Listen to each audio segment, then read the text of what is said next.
wow, are you serious? So I didn't realize the impact that I was making on these kids. And then he was there and he's telling that these kids are stopping him and saying, yo, where's Mike? Where's Mike? We miss Mike. We haven't seen Mike. You know what I mean? So it's like, wow, it's like, you know, it impacts me because I'm like, you know, we go through our daily lives and we do what we do, but not realizing how much we're affecting them with inside, you know?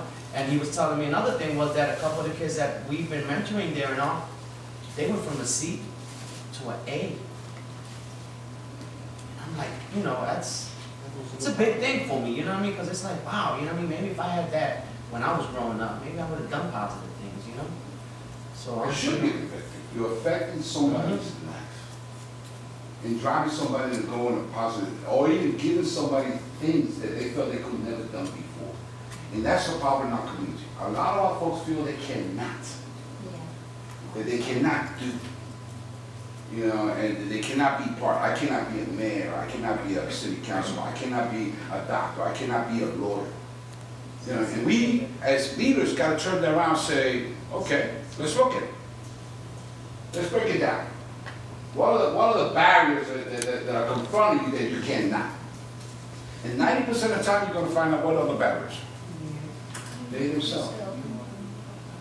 Somehow they've been taught, somehow they've been bombarded, somehow they believe the media, somehow they believe the community, somehow they don't feel their grades are smart enough or whatever, and they themselves put themselves down. But I will submit to you that you can do whatever your little heart desires, if you want it bad enough. Because with any change comes what? Sacrifice. If you don't have sacrifice, you're not going to have change. Now, to hit that, there was one video that I had to show you guys before we kind of broke off. Because after this video, then I'm going to have a round session where we discuss so far what the training, what you guys have gotten out of it, what we need to do, and all that kind of good stuff. And we have to touch a little bit the trip to Puerto Rico. You know, touch a little bit the trip to Puerto Rico, kind of tell you what I expect and all that kind of stuff, and what you guys expect and that kind of stuff. You know, it's called the inner problem. And it kind of gives you a breakdown of kind of what Thrive kind of exposed to us, what was going on in the world. But this kind of gives you a breakdown with Central and South America. And it kind of shows you how they can have control the food processing, or they have control of the markets and the governments in those countries. As Latinos, I think that's important for us to realize the history that our countries have. Not only to realize that, but to also realize why some of us are here. I have never met anybody from another country that really, really wanted to leave their country. Most of them left it because of economic issues, or political prejudices, or whatever. You know, but most of them were forced to leave. The same thing with the Puerto Ricans when they first came here. It wasn't because they were dying to come here.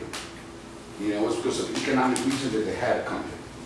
You know, but all of them, even if you talk to some of your parents, they might have just came here, the first thing they will say to you is, we're going to make a little bit of money, we're going to go back. My father's dream. He never accomplished it because he died before that dream came true.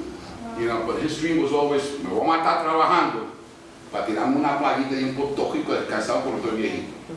And guess what? Who has followed that dream? You. Me. That's my dream too. I already got myself a little farm. I'm ready to retire, go to Puerto Rico and just, you know, live the life of the island. You there? You know what I mean? But that's always been our dreams. And, you know, I know people from Central America and South America, it's the same thing. They came here basically economic issues. Some of them in the early 50s or 40s, 60s and so on came in because of political reasons. Particularly in the 70s and the 80s. You guys know what was happening in Central America and South America at that time. Turmoil, revolution, communism, socialism, democracy, all that crap. Yeah, and people started leaving.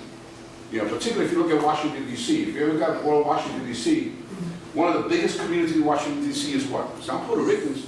Salvadoran. And the reason is because of our mortgage law. The churches up there was kind of their sanctuary. The churches was bringing them in, protecting them, and they grew a community around there. So if you ever go to Washington, D.C., go to Logan Circle. Logan Circle. And that's where you find that whole community there. That whole community there. All right, guys, we're going to play this video. It's about an hour long. Anybody ever see it, The End of Poverty? No. I'll see it now. It's in my queue.